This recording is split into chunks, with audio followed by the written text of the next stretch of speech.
What is up, everybody? Welcome to episode 39, AYS Fight Club. Had to put the jersey on today. It was a rough weekend with out in the sun. So, we do our best to get through this. Let's have a quick little episode here. We'll get through, the news. There's a lot going on actually tonight. BKFC 19 is on right now. So we'll let everybody go here soon to watch that. I got it rolling right here too, so kind of multitasking. First couple things, as always, make sure you go over to AYS Fight Club on Twitter. Make sure you add us there. Also, subscribe to the YouTube page. If you can't catch us on Facebook, you can catch us on YouTube as well. Hop over there to the AYS Sports on YouTube. Subscribe over there, like it over there. You can't catch it on Facebook, catch it on YouTube. Either or, wherever you need us to be. So we'll get started with last week's event, UFC Vegas 31. It's getting kind of crazy with the names because you have your main numbered shows, which typically are your pay-per-view events. So like your UFC 200, 255, 6, whatever. Those are normally your pay-per-views. And then you have your fight night cards, is what they used to be called, UFC Fight Night. I wish they just left that, but you have UFC. The event we just had was UFC Vegas 31, and now the event that's going to be Saturday is UFC on ESPN 27. So it's getting hard to keep track of them, but we'll figure it out. So we'll run through the main card on last week's event. And we'll get rolling into next week and some regional MMA going on. We'll talk about that, and we'll just roll some stuff. Talk a little boxing with the Olympics starting today. That starts. The boxing actually starts today. So we'll jump into the main card. It was Billy Quarantillo and Gabriel Benitez, with Billy getting the third round knockout. He had it for most of the fight there, and then Gabriel caught him in the end of the third round, I believe, knocked him down, but just not enough to finish it. Billy was able to finish it. Quarantillo, he's looked good so far in the UFC. He's putting together a nice run. He's in a tough division though at featherweight, so we'll see. We'll let it play through a little bit and see where he goes from there. Now the next one, Rodolfo Vieira and Dustin Schultz. Exactly what we expected from Rodolfo. He gets it to the mat. That's it. It's over. Multi-time, IBJJ, world champion. He's competed against the very absolute best in the world in jiu-jitsu. Got it to the ground, got his back. No third round finish. So 2 third round finishes there late. Rodolfo is always going to look for that finish, especially on the ground. But as we saw, especially with guys like Jacare, later on in his career, finally developed the striking a little bit. He started to string together some nice, solid strikes. So, we'll see where he goes from here. Still a young guy in his career. He's only got 1 loss, which was his last fight where he got submitted. But, it's going to happen. You're going to submit and get submitted. But, if all of his wins and all of his losses are by submission, that's the guy that's record that you want, because he's going to have a heck of a lot more submissions than being submitted. So yeah, we'll just see if he can develop more of his striking and not be so much. He's really not a niche fighter. He's not just a submission guy. He's showing his striking and stuff a couple times in the UFC. Nothing's his second UFC bout. A couple of them. So started kind of getting the feel for it. It's definitely much higher level of competition, obviously. Then next, our guy Mateusz Gamrot, Jeremy Stevens, 65 seconds, minute and 5 seconds, got the Kimura. Did Gamrot to move to 19-1. And yes, he's still going to come on the show. He's on vacation this week. Definitely wanted him to enjoy his time. He definitely earned it. But yeah, he went in, and been saying this since this guy was in KSW. The first time I seen him was at KSW 39, which I think was in 2017. somewhere right around there. That was their biggest show ever. It's actually the second largest attended UFC MMA event in history, behind one of the Pride shows. But yeah, they had it packed in there. As UFC KSW 39 Coliseum. Obviously, just a dangerous guy. Especially when you're the featherweight and lightweight champion from KSW, and then you make the move to UFC. That first fight was a split decision, which a lot of people did feel it really went. It could have went Gamrot's way. I think the majority of um, journalists and polls, whenever you look at how people scored it, it went Gamrot's way. But it happens. Whatever. He had a great showing in his last fight. Got the stoppage again. So 2 stoppages in a row. Man, this guy, he's legit. He's for real. He has been for years. People are finally starting to see what this guy can do. Yeah, I mean Jeremy Stevens may be going downhill. That's still a big name to put on your resume. 3 fights into the UFC. It's still a huge name to say that you beat, and to do it in the manner he did. And I saw, I don't know who had posted it. Maybe I saw it on SureDog or somebody had posted that it was the fastest ever Kimura victory in UFC history, because he won with the Kimura 65 seconds, fastest Kimura submission in UFC history. So I mean that's definitely awesome. Something you can hang your hat on. But yeah, he'll definitely be on. I even talked to him. He even messaged me about it. He still, he reached out to me. He said he still wants to come on. So definitely it's gonna be awesome to have him. Co-main event. One that we kind of talked about a little bit. In which this main event for the event tomorrow is not as extravagant, but kind of has some of the same feel to it as far as competitors. If you want to compare, we'll do that in a second. Comparing Miesha Tate to T.J. Dillashaw, but Miesha Tate and Marion Renault. Tate went in there, 3rd round again. A lot of 3rd round finishes on this card. Went in there, got the ground and pound, just dominated. Showed that she's back, and said she's not just here for 1-offs or 2-offs or whatever. She wants to win. She's going for the title. Renault had lost 4 in a row. This was her retirement fight. She's 44. But just an awesome story. You can't really let her record, detail her legacy that Renault had, even though she finished like 9-7, 9-8. She didn't even start MMA until she was 36, and then to get into the UFC and to have a good run as she did, shows you anything's possible. So she accomplished a lot in her career. You definitely want to try to go out with a win, but you know what happened. So just 2 fighters going in the opposite direction. Tate took some time off. Now she's back. We'll see how quick she can turn around and get back in there. And then the main event, just kind of what we expected. Islam Makhachev and Thiago Moises. Islam is just, he's kind of that next Khabib. Almost like the Terminator. You had the T800, and then you got the next model. This is the same thing with Khabib, and then Islam is like the next model. They were both coached by Khabib's dad, and then obviously Khabib's dad passed away with COVID. But Khabib was right there in his corner, and as long as he's got Khabib, I think he's going to be where he needs to be. I think he moved up to 5 in the division, so he's right there, and he is right there with Oliveira and Poirier. Looks like they're going to fight. Looks like in December for the title is kind of what they're saying, which is kind of what we said too when we talked about it with the whole McGregor thing. So we'll see. I know Michael Chandler was saying that he's tried to fight Justin, supposedly, from Chandler's end, that Gaethje has refused like 4 times to fight him or whatever. So hey, that'd be a hell of a fight there. Islam Makhachev and Michael Chandler. Let the winner get the title shot. Next spring or something. Get them the fight on the same card. Something like that. And then because Islam, he's a dangerous guy. He's going to be that Khabib model. He's in that mold. Just 2 guys that grew up together. He's literally fights the same way Khabib does. I mean, they train the same way. Everything's the same. So definitely, that he's going to be a dangerous guy to keep an eye on for sure. So we'll go ahead and jump over to the next one, which is, as I said, the names are kind of getting out of hand here.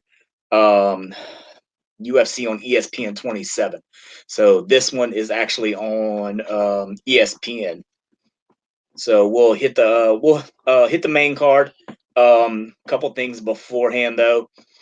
Yesterday, one of the huge fights on that card. I'm really looking forward to. Aspen Ladd and Macy Chasson, who's a Louisiana fighter, were set to fight, which that would have been just a huge fight. That's probably the biggest fight I've been most excited to see on this card. Chasson won. I think it was Tough Season 28. I think it was as a featherweight. She's just looked amazing ever since. Aspen Ladd tore MCL and ACL, and she's going to be returning after about a 2-year layoff. So definitely two fighters at 135 that whoever wins, this is huge for either one of them. So I think it was Chasson who had an injury, so hopefully it's nothing major, and we'll see. I just caught the news on the cancellation, so that one just come off. Handful of bouts that were on here that things happened with, but that one was a huge one to come off the book there. But we'll go ahead and we'll jump into the main card, but we'll talk about the prelim main event, which is another Louisiana fighter who's been on a roll lately. Brendan Allen is facing Punala Sariano at middleweight. Allen's been on a roll. He has been on a roll. He's looked great in the UFC so far. A win over a guy like Soriano who's undefeated. And, that can give him the boost he needs to get into that top, that top tier, the middleweights. He's steady climbing up, and a win over a guy like this who's undefeated on this stage. The main event of the prelim fights. This could be huge. So the local guy can really make some big steps on Saturday. So we'll see how he does. But we'll jump up to the main card here. Macy Barber and Miranda Maverick is the other fight that I was really excited about. So this is probably the most excited fight for me with Chasson's fight coming off. Macy Barber and Miranda Maverick. Miranda Maverick come from Invicta FC. Won their little tournament thing. They had the Phoenix Contender Series, or whatever it is their version of Contender Series. She won that. She's looked very impressive in the UFC so far. Macy Barber looked great until she had her injury. It was either MCL or ACL in the Roxanne Modafferi fight. She lost that fight, recovered, and lost her next fight. So she's 8-2. I think as a pro. Never lost before, and then loses 2 in a row. So we'll have to see how she can recover. You definitely don't want to go lose 3 in a row. That would be two losses after the injury. So it makes you worry. But she's young, super young. Her whole goal, she was on track. She was trying to break John Jones's record as the youngest UFC champion. She was on track till the injury happened. So she's still super young. She can really bounce back from it. But this is definitely going to be the winner of this fight is going to get a jump. In the 125. So a lot on the line in this fight. All these fights are really guys that are really closely connected as far as ranking and status. So it can mean a lot. Either way, it doesn't have to have a title on the line. There's other things that can be had. Like the next one, Darren Elkins and Derek Minner. Just 2 guys that will go to war. It's probably a total of close to 50 fights between the 2 of them as a pro. More than that, they got more than 50 wins. Elkins is 25-9. Minner's 26-11, so they got over 50 wins combined. 2 veterans, man. Elkins is a warrior. He'll get in there and go to war. Minner's a lot of the same way. He'll go in there and fight. Elkins, you'll have to, have to shut the lights off on him to get him to stop. So this is going to be just one of those wars. This could be your fight of the night. Elkins and Minner, this could be your fight of the night. So we'll see. Not a lot on the line elsewise, but they're going to put on a show. And like I said, definitely could be fight of the night for sure. Next match, Kyler Phillips and Rolion Pavea. The co-main event, which, let's see, Kyler Phillips had another opponent. Yeah, Rafael Assunção, which that would have been huge, especially for a Kyler Phillips who's been on a roll here, 9-1 in the UFC. Pavea is 20-3, so a lot more experience. There's a lot that can be said for experience. Phillips is the huge favorite. There's always a lot that can be said for experience. You know, you look at a lot of fights and you look at how outcomes happen, quote unquote underdogs win, and a lot of it boils down to just experience, being in the situation, fighting similar fighters. um, you know there's a lot that can be said for experience. So we'll see what happens this one. So that's why both these guys are right there at 135, especially Kyler Phillips on a little bit of a run right now. I know somebody that they want to push at that weight. So if he can win it, especially in the co-main event spot, it can be huge for him. Going to the main event, for Corey Sandhagen, this could be make or break right here. Yeah, he still has more chances in the future to get at the title. He's got time, but like this is definitely an opportunity to get to the title. Like this fight right here. His last loss was to Aljamain Sterling, who's the champion. Since then, he's had like two spectacular knockouts. He had the wheel kick knockout, I think, against Marlon Moraes, and then he had the flying knee knockout his last time. So the dude's doing what you got to do. You got to finish, and these are first round finishes. If he gets another win, especially over T.J. Dillashaw, the former champion, that may put him right in line for Aljamain Sterling. So we'll see. I don't know what's going on, Peter Yan. I don't know the whole thing with that, but if Corey Sandhagen wins, it's going to put it to where either Sandhagen is going to be the next opponent or they do something with Sandhagen and Yan. But either way, this is huge for Sandhagen to get to the title.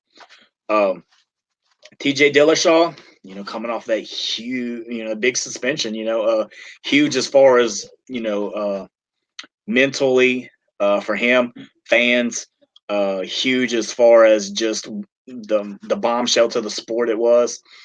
So it'll be a little bit over 2 years. We talked about it with Misha Tate as far as the time off. This is kind of a different thing. This is, that was retirement. This is a drug suspension. So we'll see, we'll see how busy he's been and if he's really been, taking it serious this time off. Sometimes guys, when they have that, they come back better than ever because there's so many little injuries they have. Just like, I'm sure if, Blake talks to, he's got all kind of, gets a lot of football guys, baseball guys on. I bet if you ask them what their health percentage is from game one, and then ask them what their health percentage is the last game of the season, I bet it's a tremendous drop. I'm sure he can, tell you that if that's a question he ever asks. But for fighters, it's the same thing. You're putting your body in there. You're taking a beating. You're training through injuries. You're creating injuries because you're pushing your body to limits. Most bodies don't go through. For Dillashaw, maybe that time off helped him repair and mend some things. So physically, he may be in a better condition. We'll have to see. But and then if Dillashaw wins, I don't know. We'll see. It's I'm sure it's going to stir the pot no matter what. Because kind of once you get in that circle, that Chael Sonnen circle, and that Anderson Silva to a lot of people, you kind of get put in that that pot there, and there's no coming out for a lot of people. So we'll see. So that's that there. So we will move on along here. We'll do we'll catch this a little bit. I'm talking definitely more about it next week, being it's next weekend, so we can catch on the next show, kind of dedicate some more time to it. But regional MMA, still back and going. We'll have to see, with all the COVID protocols that are going on, we'll see how much longer we have it for. Fingers crossed we keep it. But Bayou Fighting Championship, which is based out of New Orleans, local MMA organization owned by Joe Ancona and Tim Crater, UFC veteran. That's actually was before it became Bayou UFC, and thinking end of 2018.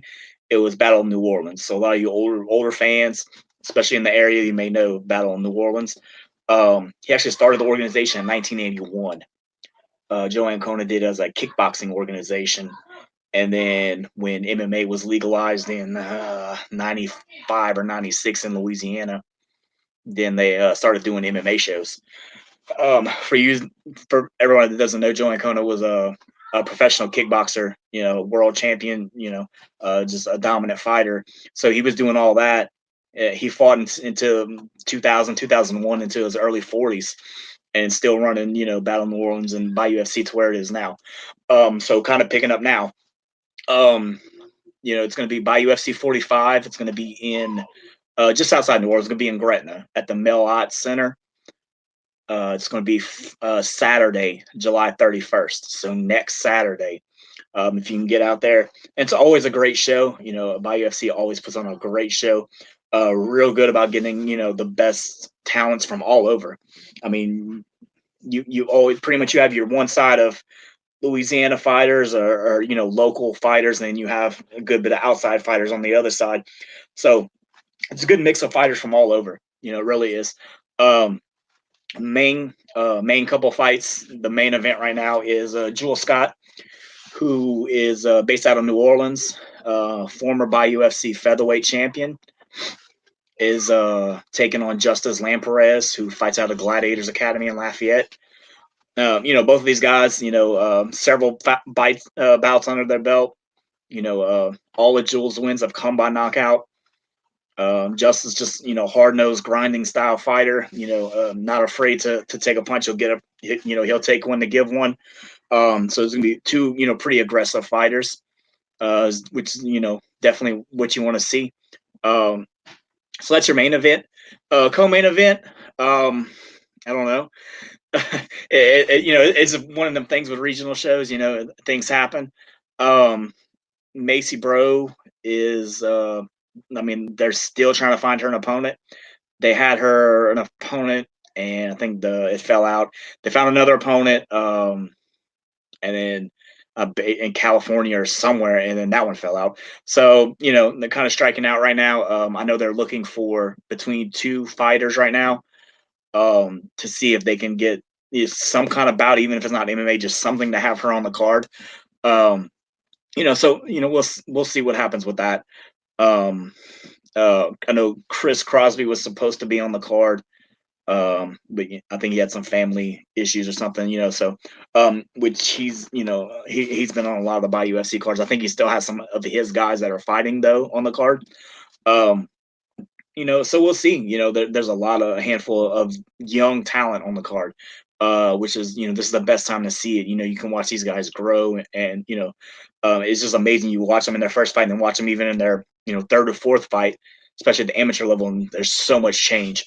I say this a lot when you get to the UFC and it's fight 20, and then UFC fight 21. Not much is going to change. You kind of set. You kind of grown as much as you can. You can still keep your tools sharpened and stuff like that, but you watch an amateur fight in their first fight, and then maybe 3 or 4 fights, amateur fight 3 or 4 fights down, and they've grown so much. So that's really the awesome thing about, especially seeing a lot of young talent. As far as the amateur portion of the card, the main fight on that one is Jared Frew, based out of New Orleans, is defending his title. I think he's 5-1 as an amateur. He's fighting for Bayou UFC. He's fought for Island Fights. Dangerous fighter. He's going to defend his 125 title. I know, like I said, we had Austin Swallow on the show a couple weeks ago. He was, looked into it, as well as his teammate, but their coach had some other obligations, so that happens. Hopefully that's still a fight we get. I would love to see, especially with Austin wanting to take a few more fights at flyweight as an amateur. That way, when he turns pro, he knows he's comfortable at flyweight. That's a fight I'd love to see Jared Frew and Austin Swallow down the line. But right now we can't get it. But hey, that can always change. So we'll see. Like I said, we'll talk more about this card next week. We'll kind of feature at more, especially with it being, it'll be the next, day or two. I don't know. I'll have to give it a blink and see if we're going to stay on Fridays or go back to Thursdays. We just had some issues with stuff yesterday, so that's why we're on tonight on Friday. But AKA also will be AKA 17. Um, we'll talk about it here and there. We'll see when I can release fight information as I can. Then I'll drop it off to y'all and let y'all know. It is going to be August 27th. I think whatever that Friday is, around the 27th, 26th, 27th, whatever that Friday is. 27th at the Bossier City Civic Center in Bossier City, Shreveport area. And if, like I've told y'all before, follow the AKA Fights page. You'll see that Matt Hughes is going to be there. UFC Hall of Famer, former champion Matt Hughes is going to be at AKA 17. So, I mean, if you're in the Bossier City, Shreveport area into next month, go AKA 17. He's going to, Matt Hughes will be there. He's going to do a little bit of color commentating on a few fights, I think. But, he's going to be there, which was actually what I was last week when I said I was a few minutes late getting onto the show handling fights. That's actually what it was. I was talking to AKA about that because if you go to AKA's page, I wrote up the press release for it.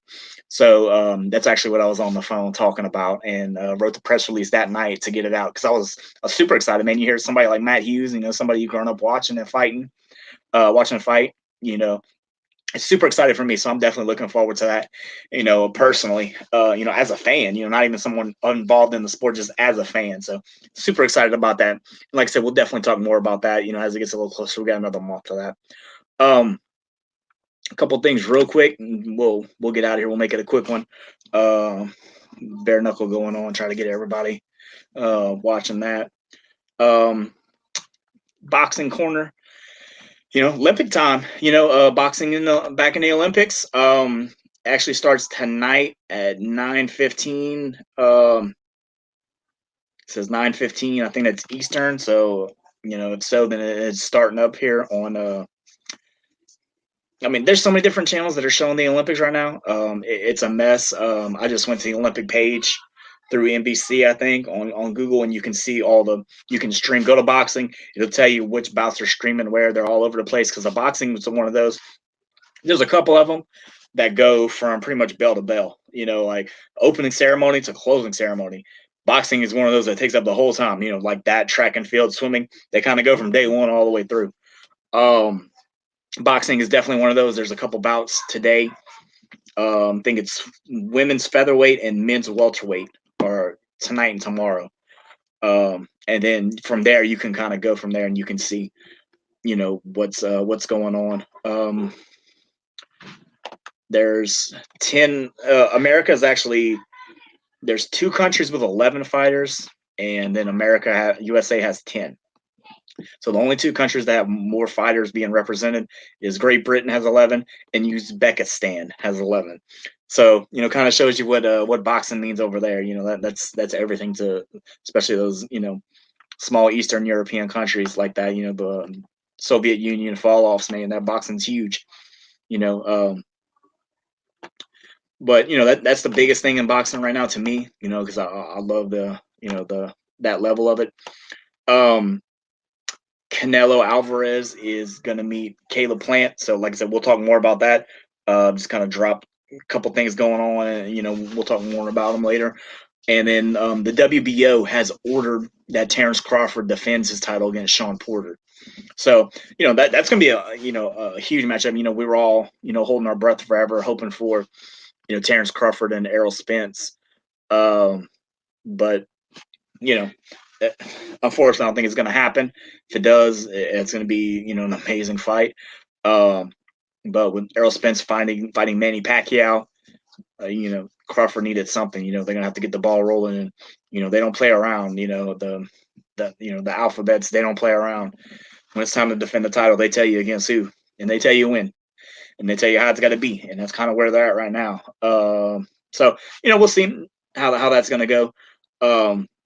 They had some beef back in March or so So we'll find out for sure when that'll be. These things can always change. There's so much court and litigations that goes on between all these organizations. WBO, WBC, all of them. But we'll see what's going to happen with all that. All right, we'll close it out with this week in MMA. Just give y'all, as we do every week, give y'all a couple of just historical events that happened this week. Today, in 2005, 16 years ago, today, Robbie Lawler won his first title. It was a Super Brawl middleweight championship. And then going back a little bit in the week on July 20th, 1973. So on Tuesday, 48 years ago Tuesday, Bruce Lee died. That may be just an off-topic kind of thing. We'll have to slip in.